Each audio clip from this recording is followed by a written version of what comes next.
Hi, everybody. My name is Adam Pick, and I'd like to welcome you to the webinar titled The Advantages of the Ross Procedure.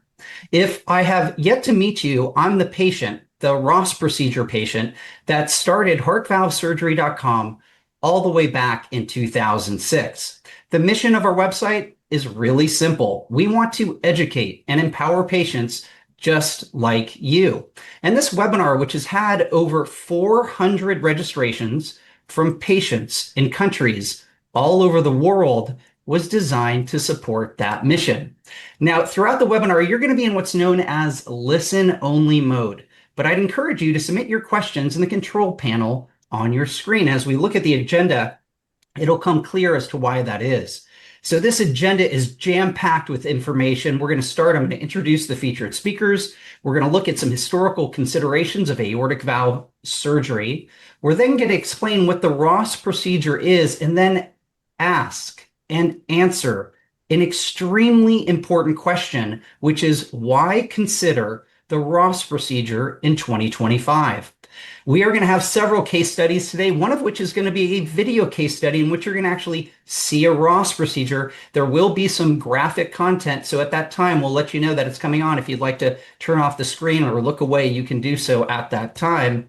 We're going to do some Q&A like we've already been doing to get this webinar started. And at the end, I'm going to ask you to complete a very quick 5-question survey. Now, as for the featured speakers, I am humbled and I'm honored that they're taking time away from their very busy practices today. And I'd submit to you that we have on the line with us Ross Procedure rock stars. And so who are they? Well, Dr. Von Starnes is the Department of Surgery Cardiac Surgeon-in-Chief at Keck Hospital of USC. He's also the H. Russell Smith Foundation Chair for Cardiovascular Research. He's the Chief of Cardiac Surgery at Children's Hospital of Los Angeles. And yes, you are reading that correctly. During his extraordinary 30-year career, Dr. Starnes has performed over 12,000 cardiac procedures with more than 4,000 involving heart valve operations. Dr. Starnes, thanks so much for being with us today. Adam, thank you. It's my pleasure. I can't wait to talk with our audience and our guest.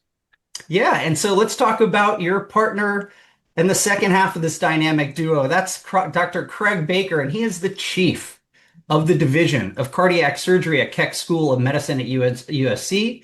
He's the president of the Western Thoracic Surgical Association. He's contributed to many papers about lung transplantation, beating heart surgery, and pediatrics. And like Dr. Starnes, he has performed thousands of cardiac surgery. In fact, over 5,000 cardiac surgeries, with most of those involving valve repair and valve replacement. Now, I could go on and on about the accolades and achievements of both of these extraordinary men, but I was real curious to know how many people from HeartValveSurgery.com have had great results with Dr. Starnes and Dr. Baker. And here you can see, I just pulled a very quick slice of them. These are the names of patients at HeartValveSurgery.com who have gone to USC and had surgery with either Dr. Starnes or Dr. Baker and have had great outcomes. Behind the names are the smiling faces. Whether it's Grant or Helen or Nathan or Max or Billy Kimmel, what you're seeing here is something very interesting. You're seeing both adults and children. And that's really important when we talk about the Ross procedure, as we will today. Another thing I will tell you is when it comes to USC and their support of HeartValveSurgery.com, they have been with us from the beginning, whether it's educational support, whether it's just celebrating heart disease awareness. Here we are. This was back in February for the Go Red for Women movement. That's Dr. Starnes, Dr. Me, and Katie, all celebrating that day. And when it comes to the Ross procedure, this is incredibly exceptional. We were invited into USC last March to see how Dr. Starnes and Dr. Baker actually teach other cardiac surgeons how to perform this very complex operation. And I told you earlier, we're going to have case studies about the Ross procedure and Dr. Starnes and Dr. Baker. Here comes the first one. And it's my story. I'm the case study because nearly 20 years ago, that's right, Dr. Starnes, this is you and me, about 3 weeks after my procedure, and I have gone on to have just a wonderful life. I went ahead, I got married. Here you can see my son, my family traveling the world together in Florence, Italy, making pizza. And when it comes to my lifestyle, I have gone back to doing everything I loved before my operation. Here, I'm a surfer. I also scuba dive. But the point that I really want to make is it's been 20 years. I've had no reoperation. I've had no reintervention. I have not been on any blood medication or blood thinners, anticoagulants, and my life has been fully restored. In fact, just so you know, Dr. Starnes and Dr. Baker, I just had my ultrasound, and my tech, when he looked at my heart and he looked at my valves, he said, I've never seen anything like this before. That's all a tribute to you and your commitment to the valvular space and your dedication to the Ross procedure. And I couldn't be more happy than to do anything but welcome Dr. Starnes and Dr. Baker to this webinar, The Advantages of the Ross Procedure. And with that, we'll turn it over to Dr. Craig Baker. Well, thanks, Adam. It's funny because you are a poster child for what we're going to present today. And what's changed is a lot of people had the idea that this was true, and what you'll see today is a lot of data proving. And so now we know that it's true. But Vaughn and I kind of wanted to make this a little bit of a journey for the audience today and really just talk to everyone. How did we get to this point today? And why has the Ross procedure become so popular, especially in the last 7 or 8 years? So we're going to take you a little bit of a historical journey, not too much history, but for the audience, just keep in mind it was only 150 years ago that a famous surgeon said that a surgeon who would attempt to suture on the heart should lose all respect of his colleagues. So, 100 years ago, 150 years ago, we weren't doing anything on the heart. So when you really look at how we got today, there was an era of heart wounds and heart valve surgery before we had the bypass machine. And I'm not going to really talk about much of that today.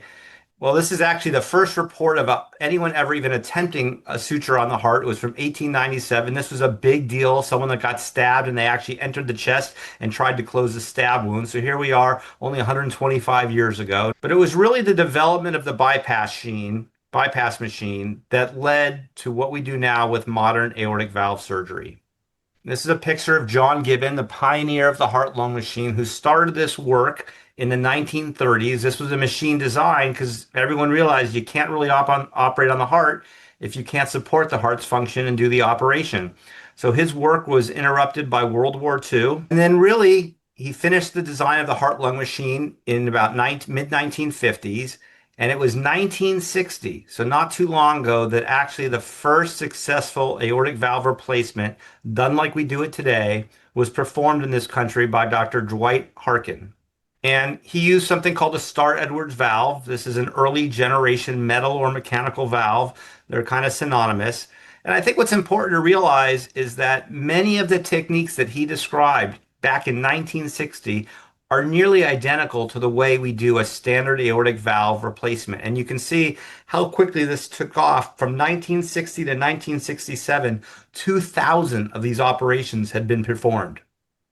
And really what's happened since that time of using that kind of cage ball valve is a number of companies through the years have come up with different reiterations of mechanical valves, and we'll talk about those a little later. You see those here. And a number of companies have come out with different reiterations of tissue valves, usually porcine or bovine valves. And different surgeons may have different preferences, but there's a number of both mechanical and tissue valves that sit on our shelves that we can use for standard aortic valve replacements.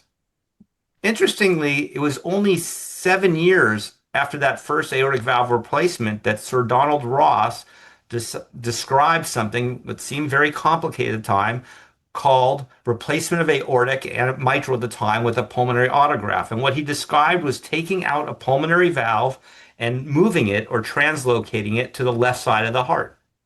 And this is kind of an artistic depiction of the Ross procedure, but you can see the red vessel there is where the old pulmonary valve was, and that's moved over to an aortic valve position. And as you'll see later when we talk about the slides in the video, to do that, we typically nowadays reimplant the arteries of the heart, which is that little structure you see there in the middle. But the reality of the Ross procedure is it wasn't really adopted outside of young children because it was a very complex procedure.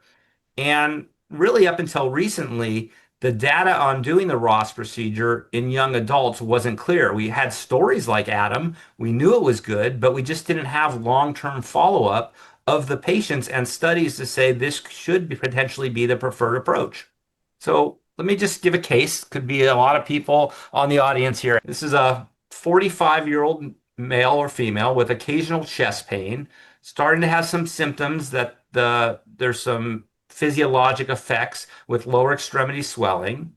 Has a history of bicuspid aortic valve with some aortic stenosis. It's been followed by the cardiologist. Really never had surgery for. Pretty healthy 45-year-old. And underwent an angiogram to look at the arteries because of chest pain, and there's no blockages in the arteries. So just so everyone's on the same page, I thought just an easy description. Here's the four different valves of the heart. There's a mitral valve on top there, and you can see what it looks like. There's an aortic valve there. Underneath it is the pulmonary valve, and then a tricuspid valve. And what you can immediately see here, just from this, little picture, is that the structure of the aortic valve and pulmonary valve are actually quite similar. They both have three leaflets. They're both shaped very similarly, so it makes some sense why one valve may be able to work in another position very similarly. This is what a healthy aortic valve looks like on top. It's supposed to widely open. There's not supposed to be any resistance to flow. And then it's supposed to close and no blood can go back into the heart. And that's in diastole. And on the bottom here is what you start seeing in the early phases of at least aortic valve stenosis. You can see the leaflets of the valve are a little thickened. It's still got three leaflets, but it doesn't quite open all the way and doesn't close all the way. And this is kind of what you might see, Adam, in the guest that asked about mixed disease, is you can have a valve that's got some calcium, doesn't quite open, but because then it's restricted, it doesn't close either. So blood is blocked on one way and it leaks back on the other way. And this is what you see in a really severe form. This is a tri-leaflet, so not a bicuspid valve, but you can see it's kind of fused now. There's a bunch of calcium stalactites in it. This valve is barely going to open at all. And this is what we see when patients present to us with really severe symptomatic aortic stenosis. The valve should normally open around 2.5 centimeters squared. This valve probably opens less than a centimeter squared. So picture trying to deliver all the blood flow to your body through something no bigger than your fingertip, your pinky fingertip. And that's what happens in aortic stenosis. Someone asked about echo and how it's being followed, and Vaughn talked about this. So on the left, you see what an echocardiogram looks like with a valve that's opening nicely. The arrow points to that aortic valve. When the heart beats, you can see those leaflets move widely away from, they widely open. And then I'll show you a valve and what we see as surgeons when we get sent to patients with stenosis. So you can see all that kind of white looking stuff. I have it labeled there. It should keep playing. That's a very severely stenotic valve. It's not moving at all. It's kind of a fixed defect. There's no good medical therapy that's going to take care of that. It's a real physical obstruction and blood just can't leave the heart.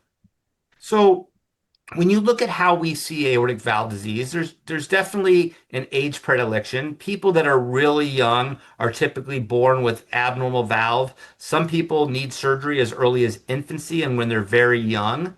Um, Generally, people with bicuspid valves present in earlier decades than people with tricuspid valves. So the 30 to 70-year-old is where we see someone that had a congenitally bicuspid valve that was working well for most of their life, but then became calcified with time and starts to be stenotic. And then if you really have no symptoms and you're over 70 years old, we see really the effects of just aging and calcium deposition on our vessels. And people over 70 usually have a tri-leaflet valve that's calcified and it's degenerative. And then we see a population of kind of people over 75 that present with really critical aortic stenosis, really end-stage valve disease that really hasn't been treated, which is unfortunate.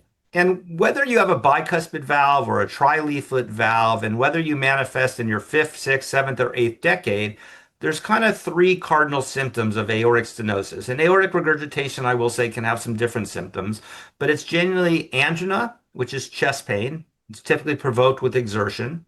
It's syncope, where you get lightheaded, either standing up or doing exercise, or really preventing with heart failure, where you see lower extremity swelling and shortness of breath, and you can't lie flat. Those are the known three cardinal symptoms. And why that's important, and this graph may scare a lot of people, I understand, but this is actually early data from, back in the 60s and 70s. But when you have aortic stenosis, you can track along pretty smoothly. But when you develop one of these three symptoms, whether it's angina, syncope, or heart failure actually being the worst, you have a dramatically reduced lifestyle. You can, or life expectancy.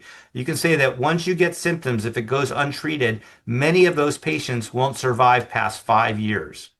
But here's really encouraging data. And this is from 1982.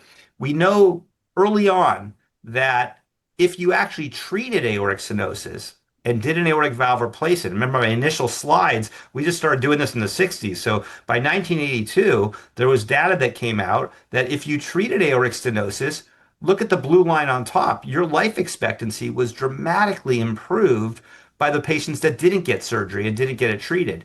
And for many years, we looked at this data and we're really happy with it because, it looks like it's fantastic. But if you look a little closer, and what Vaughn will talk about a little bit later, is yes, a lot of those patients did extremely well, but at 5 years, the survival was still just above 80%. So there was a lot of people that had surgery that actually weren't alive. And understanding this is from the 80s and heart surgery was at its infancy and it wasn't as commonplace as it is now. But certainly patients, even after aortic valve replacement, had some attrition and didn't survive out. We had data just up to 5 years at that point. So when you think about what you as a patient would want for an ideal aortic valve, it's very similar to what I showed you in those pictures, those sonograms. You don't want any resistance to flow. You don't want it to leak when the valve closes. You don't want to disrupt blood cells, and blood cells can hemolyze. You don't want the valve to be a substrate that can clot. It should resist wear and stand up over time. And actually, many patients might not know this, but mechanical valves, especially in thin patients, you can hear it. You can hear the valve click when you're standing next to somebody. So when you look at choices for replacing the aortic valve, and we'll talk about these a little more detail, there's mechanical valves, there's tissue valves, which I showed you, there's the autograft, and then in elderly patients, percutaneous valves have really come into play in the last 10 or 15 years. So what then do you choose if you're the patient? And we talked about a 45-year-old here. Go ahead. Well, I mentioned tissue valves. They're generally porcine or pericardial. And we know they're nice because over long term, you can just take an aspirin. You don't need lifelong anticoagulation. The downside of these valves is that the younger you are, the quicker your body reacts to them. And it's not really a rejection process, but they tend to calcify with time. And what I tell my patients in clinic, if you're 65 or 70, 75, you can hope that one of our newer valves will last your whole life. But if you're 30 or 40 and don't want to be on blood thinners, you're probably looking at getting another procedure done in the future. And you have mechanical valves, and I showed the audience a different array of companies that have come out with designs. They're actually designed quite well. They work quite well. The problem is you got to commit to taking a blood thinner every day for the rest of your life, and it has to be monitored. And, the conversation, Adam, I have with patients in clinic is, when you're 40 and 50, that sounds, oh, I'm healthy, that's easy. But what happens now when you're 80 and you need your knee done or you're not as steady on your feet, and you fall down? Those blood thinners we know have a life risk of having complications the longer you're on them. So the Ross procedure, what question should the audience ask if they're considering this? Well, you obviously would want to think about what are the outcomes if I undergo a Ross procedure, especially because it is a more complex procedure compared to those valves we just showed you. So I did a little fun thing. I, figured your audience does this. I went to Open Evidence, which is basically a chat GPT for medicine. And I asked, what is the evidence supporting the Ross procedure in adults? And I got this answer. The Ross procedure in adults is supported by growing evidence demonstrating excellent long-term survival, low valve-related morbidity, and improved quality of life compared to conventional aortic valve replacement, particularly in young and middle adults. So the question then became, why did our AI platform come up with this answer? And I'll turn it over to Vaughn at that point. Well, Craig, that was an excellent overview of where we have come from in terms of aortic valve surgery and where we hope to be going. So the question is, why should we choose a Ross in 2025? Well, Dr. Baker gave you some hint at the evidence is now accumulating that this valve performs better over time than our mechanical or our tissue valves such as porcine or bovine pericardium. This was one of the first articles coming out in 2017, which was 8 years ago, that started to hint at that long-term outcome advantage. And this is the data from that showed a really significant improvement over the mechanical or the bioprosthetic valve of the Ross procedure in terms of freedom from either death or reoperation or reintervention on those valves. So the data has now started to accumulate pretty rapidly. This is a study out of Australia, 2018, that showed at the end of 15 years, there's a dramatic separation of the outcomes for Ross procedure versus mechanical valve. This is in a patient population age 18 to 65 years of age. So it's not young children, it's not older adults. It's sort of in the sweet spot of patients with usually bicuspid aortic valves coming in and making a decision which valve to undergo. But as you can see, even at 10 years, the outcomes of Ross procedure was 98% freedom from any intervention or death. Survival you see on the left-hand side there versus 88% with mechanical valves. And that just grows over time. At 20 years, it's 95 versus 68. Pretty dramatic results. Another follow-up study, again, showing the survivalship of Ross being superior to the tissue valves. And if you look at the Ross in this study, and it compared it to the general population, so they matched it, propensity matched to the general population, age match, comorbidities match. And what they found was the Ross procedure at the end of 15, 20 years was paralleling that of the general population. And as Dr. Baker pointed out earlier, all the valves that we put in before using the Ross procedure to any significance, we had about a 15 to 20% fall off at 15 years for the mechanical valve and the tissue valve. So this is the first studies that really showed that if you had a Ross procedure, your life expectancy could be that of the general population.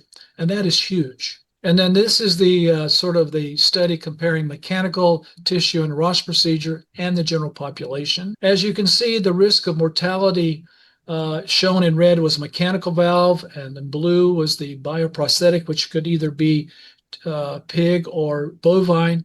And then a Ross procedure there is a dotted line, and the general population was a slash line.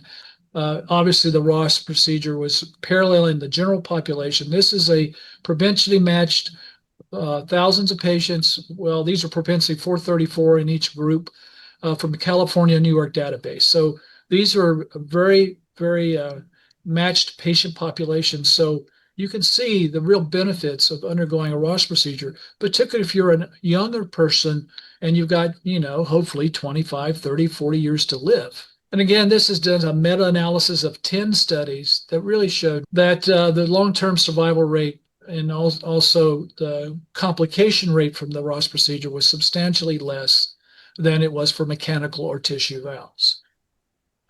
This is the current recommendations by the American Heart and ACC.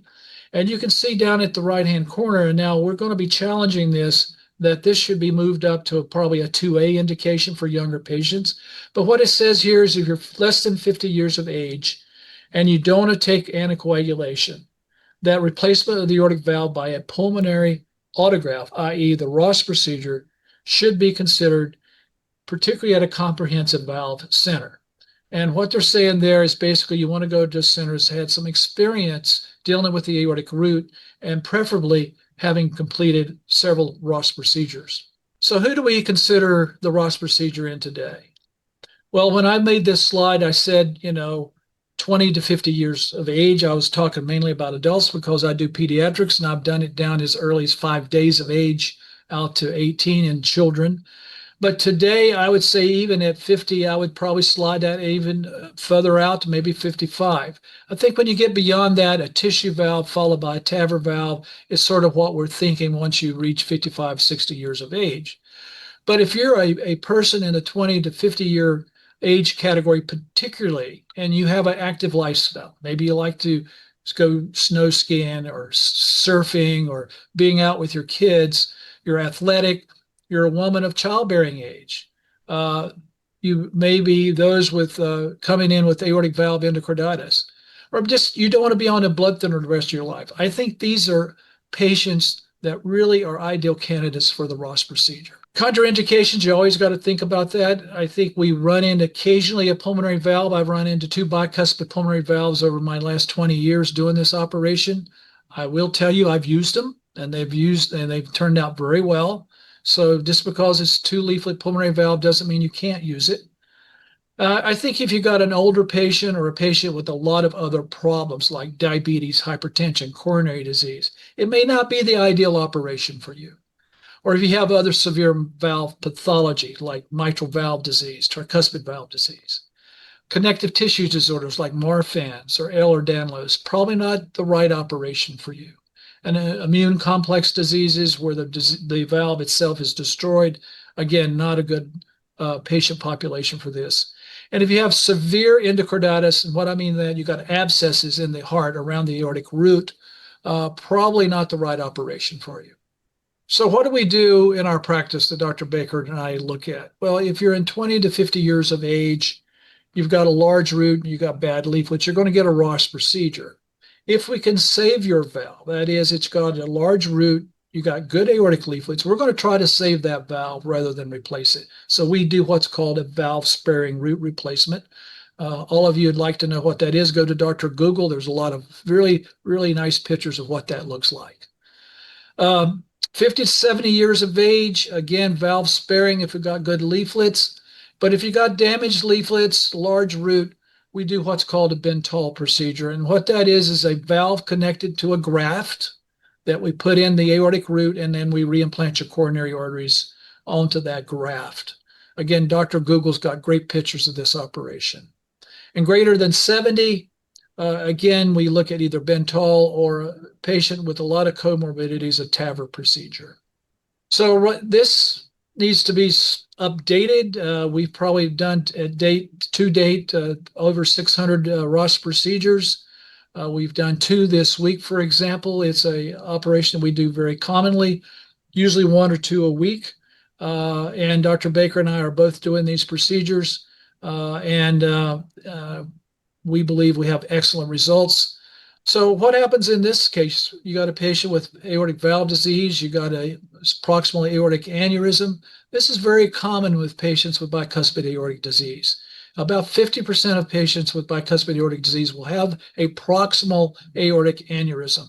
This is not a contraindication to the Ross procedure, particularly the way we do it with an inclusion technique. We do the inclusion graft on our autograft, and then we simply put a graft above that graft, and we get rid of the aneurysmal disease.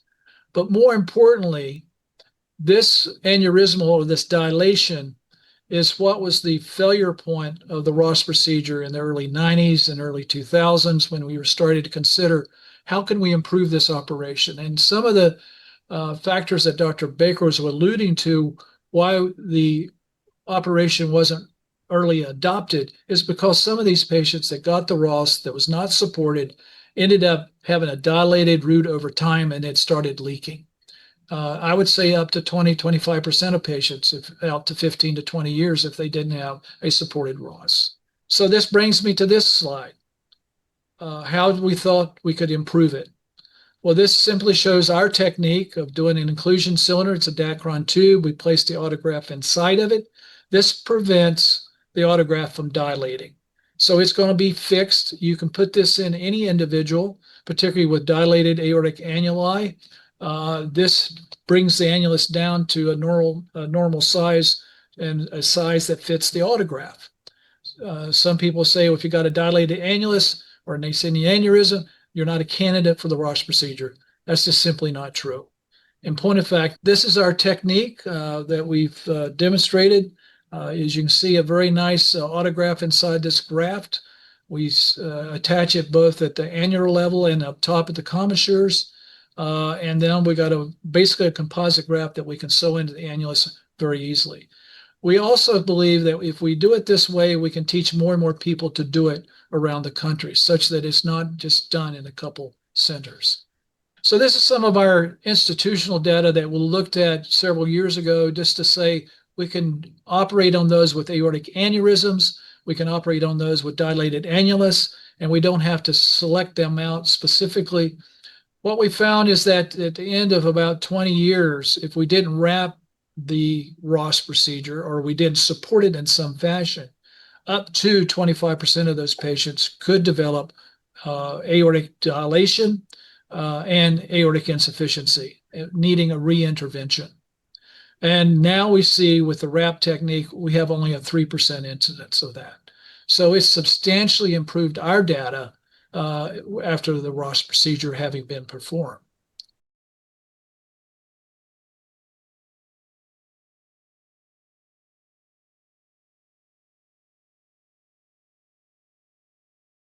So I don't know what the other patients are thinking right now, but I know I'm thinking wow, wow, and more wow. I cannot thank you enough for taking the time to set the context of aortic valve disease, aortic valve surgery, the remarkable improvements over the years, and the contribution that the Ross has brought about in terms of not just helping people live without blood thinners, but getting them back on the normal life expectancy curve. So thank you, Dr. Starnes.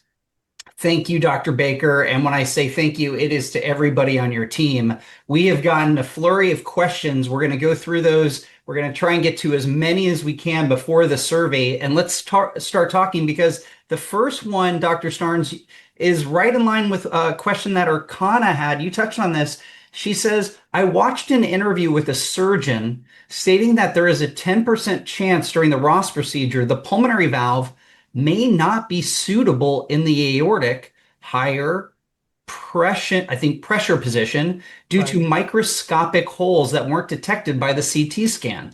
What happens to your own pulmonary valve in this case? Does it get sewn back to the pulmonary position, or the homograph pulmonary valve is used instead? No, Eric, is it Erica or Ericana? I think it's Arcana. It's a very good question. What we do is actually look at the valve before we take it out. And what I mean by that, we divide the pulmonary artery. We look back across toward the pulmonary valve. We inspect the leaflets before actually taking it out of the heart. So if we see a valve that's got problems, it's got holes, it's got fenestrations, as we call them, we will not remove that valve. We will go to plan B that we've discussed with you in advance, whether you wanted a tissue valve or mechanical valve. Got it. And so just following that up, we have another question from Elizabeth, who says, if you do have mild leakage of the pulmonary valve, can it be used? And I think I wasn't sure if you could answer that question specifically. If the pulmonary valve is leaking a little bit, can you still use it in the aortic position? It's fairly common for the pulmonary valve to leak slightly. And when you put it in that inclusion cylinder, you bring it down, the leaflets coapt better. So a trace leak or a mild leak of the pulmonary valve is not a contraindication for using it. Great. I hope that helped you, Elizabeth. And Arcana, let's go to the next one, which is recovery. Great question from Simone. As there are two valves operated on during the Ross procedure, are there differences in the recovery compared to a single pig-cow mechanical valve replacement? Craig. Really, the recovery isn't really any different. If anything, patients that we put mechanical valves into tend to stay in the hospital longer because you have to adjust their Coumadin and anticoagulation before they leave. Like Vaughn alluded to, if you go to a center that takes 3 or 4 hours to get this operation done, you're probably going to progress a little slower. You can still get a good result. But as we've streamlined this technique and patients are spending no more than a couple hours on the heart-lung machine, most patients get the surgery in the morning. They're sitting and talking to us in the ICU that evening, and they probably spend about 4 or 5 days in the hospital. Great. Let's go over to another question that came in. You touched on this briefly, Dr. Starnes, and just now, Dr. Baker. Larry asked, does the Ross require more time on the heart-lung machine because you fixed two valves? Can that lead to more pump head? Well, I think we've tried to address that. I think obviously if you spent hours on the pump, 3 or 4 hours, which I have heard people doing, I think that could be a problem. It's not always, because the machines today are much better. There's no more bubble oxygenators. So the modern heart-lung machine is very kind to your blood and to the patient themselves. You do spend a little more time on the pump. I think, Craig, I would say we spend about 30 to 40 more minutes on the pump than we do for just straightforward aortic valve where we're not trying to do a Ross, but not substantially longer. And if I Yeah. could just ask you a question, you've talked about here's another example of this idea of going to a center of excellence, Dr. Starnes and Dr. Baker, for the Ross procedure. Obviously, you talked about how you did 2 Rosses this week. You've done over 600 in your series. If there is a patient out there who's considering the Ross, how or are there criteria that would lead you to think that you are at a center of excellence? Is there a certain amount of volume that you recommend that patients should go to cardiac centers that have done an X amount of Ross procedures in the past? Craig, you want to take that? Yeah, I mean, it's a fantastic question, Adam, and I think as this procedure is getting more widely understood to have the benefits of that, I think a lot of our societies, like the AATS, are looking at Center of Excellence designation for the Ross procedure, like they have for mitral valve. I think that's coming. I think until that happens, and there's actually a registry of centers, if you're considering this, I mean, one thing I'd say is start off looking at an academic center. The places that are typically doing this are university type academic centers. You can figure out pretty quickly online, Dr. Google, like Vaughn says, who the senior surgeons are there. And certainly it's very reasonable for you as a patient to say, what's your experience with this? Who taught you to do it? How many have you done? A surgeon should be willing to tell you, this is my first one, but I'm very comfortable. But Vaughn makes the joke sometimes that people often have more questions for the person selling them a car than who their heart surgeon's going to be. And it is a big operation, and I would say, start off at looking at your local academic center. Consider traveling if you don't have one. We get patients from all over the United States and the world here for this specific operation. And then, ask your surgeon what their experience has been. Great, thanks so much. Now we go into this hoping for the best with the Ross procedure. Like all types of operations, things may not end up going perfectly to plan. And Christian asks about this. In USC's experience, which valve is most likely to have problems after a Ross procedure? Is there any research available? If so, what is being done to prevent future complications in the aortic and or pulmonary valve? Yeah, I think, Christian, we addressed some of that in the talk. I mean, one of the things we had early on as a problem is the pulmonary valve obviously is in a low pressure system, and you put it over in a high pressure system without it being supported, it could dilate. Not always, but it could. And the valve would start leaking. And as I said, over time, that could be 20, 25%. That is not so much a problem today. Today, I would say the pulmonary valve is more likely to be a problem down the road than the aortic valve. And that is usually, as Craig pointed out in his portion of the talk, can be addressed in the catheterization laboratories with percutaneous options. Great. I hope that helped you, Christian. And moving on, again, we touched on it briefly, is this idea of an international patient. And here comes a question from a mom. Julie is a mother of an 18-year-old bicuspid aortic valve patient, and she asks, can Chinese patients undergo Ross surgery in the United States? If so, what would be the approximate cost paid if if the patient does not have medical insurance in the US? How long would it be appropriate for the patient to stay in the United States? I can answer everything but the cost. Yes, you can have surgery in the US. We'd probably want to keep you probably 2 to 3 weeks after surgery to make sure you're doing well and not a problem with traveling back. The cost issue, we'd have to defer that to people at the hospital who do that on a daily basis. I absolutely have no idea. But we do, I will say that us and some other academic centers, we do have an international program. There's many international patients that have come to USC, not just for heart surgery, but for high-end complex stuff. So it is very possible to do. Great. This is, I think, should be at front and center to a lot of people when you talk about the lifetime management of valve disease, taken all the way to the actual procedure itself with backup plans. And you talked about this, Dr. Starnes. Barbara asks, is it common for patients to have a plan B, plan C, plan D in case the Ross procedure is not possible after the operation starts? If so, what are my other options? Well, we always talk about plan B. There is no plan C or D. There's a plan B. Plan A is Ross. Plan B it would be, depending on your age, whether or not you want to consider a tissue valve or a mechanical valve. And I think those would be the two things that we would discuss with the patient in advance.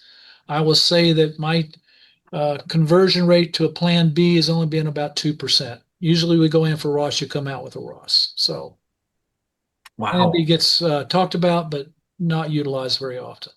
Well, that's fantastic. I hope that helps you, Barbara. Moving on to a procedure I had never heard before, but Craig asked it, which was, can you ask Dr. Starnes and Dr. Baker to talk about the Ross Piers procedure?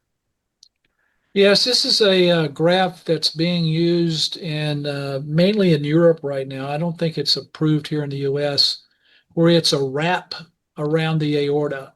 And they've now taken it and also using our technique, put the autograft inside this mesh.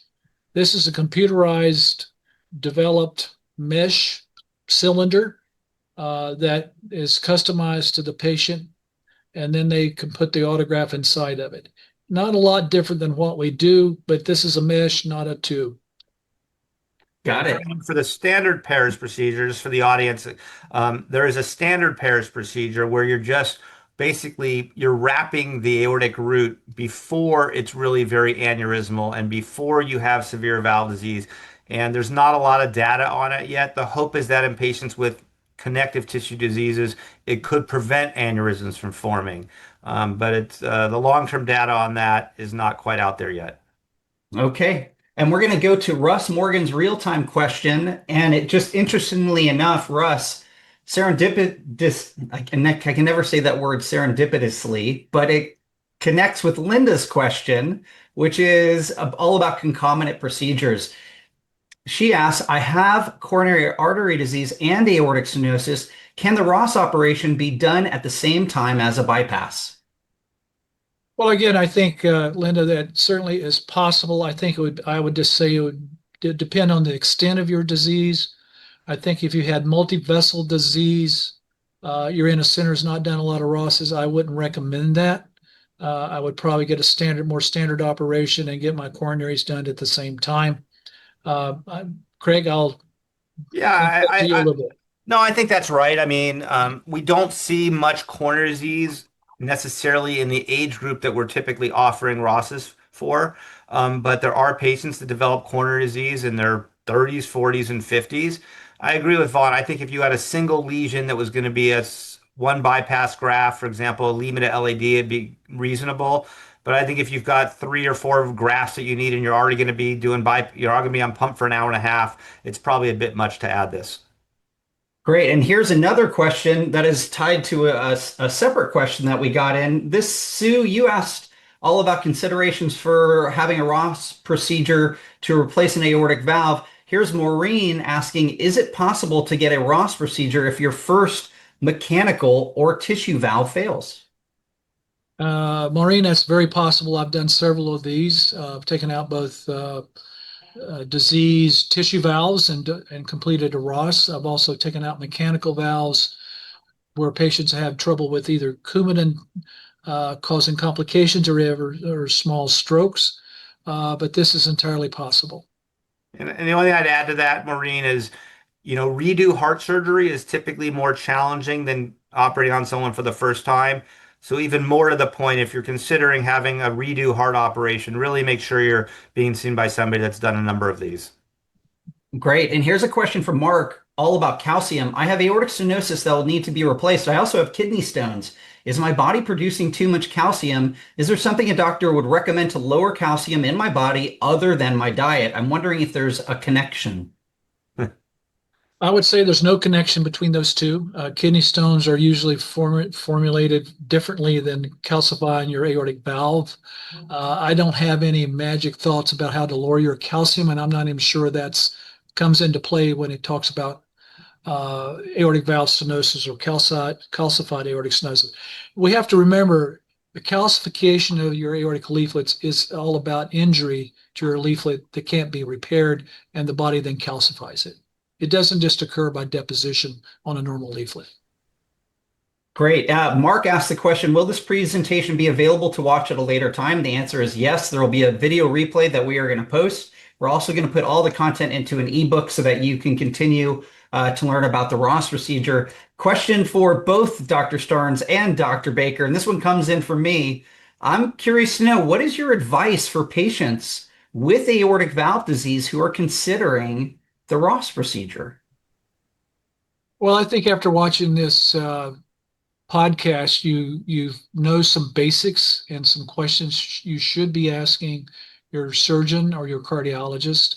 I think when I was at a meeting last week, the American Heart Association, I gave a presentation, and I was impressed when we presented a 35-year-old female who wanted maybe to have a child. It was almost unanimous that the cardiologist would recommend a Ross. Had I given that talk 5 years ago, that'd have been 10%.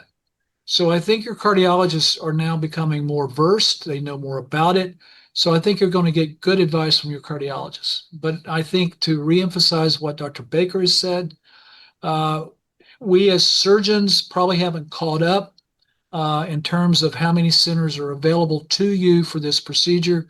So, don't be afraid to ask your surgeon, how many Rosses have you done? Or even how many Bentals have you done? How many roots have you taken apart and worked on? I think those are basic questions that you should ask. Yeah, the only thing I'd add to that for the patients is, um, you may get referred to a surgeon that tells you that it's not the best option. And it is very true that I see patients 40 years old. I saw one last week, really heavy person, had pulmonary hypertension, had really out of control blood pressure. Those are some signs that the Ross may not be the best. So it's not an operation for every 30 to 50-year-old. We don't want to leave the audience with that. But I think if you're considering it and you go to a surgeon who doesn't do the Ross, you're probably not going to be offered the Ross. And really take the time to then say, I'd like to get an opinion from someone that does this and see if they think it's a good option. Great. And on that note, fantastic advice. We are going to wrap up the webinar, but please don't leave just yet. I want to thank Dr. Starnes and Dr. Baker. I'm going to ask you to complete a survey, but thank you so much, Dr. Starnes, Dr. Baker, all the people at USC for educating our community so that we can make the right choices at the right time, given our valvular disease. So thanks so much for being with us. Thank you, Adam. Thanks, Adam.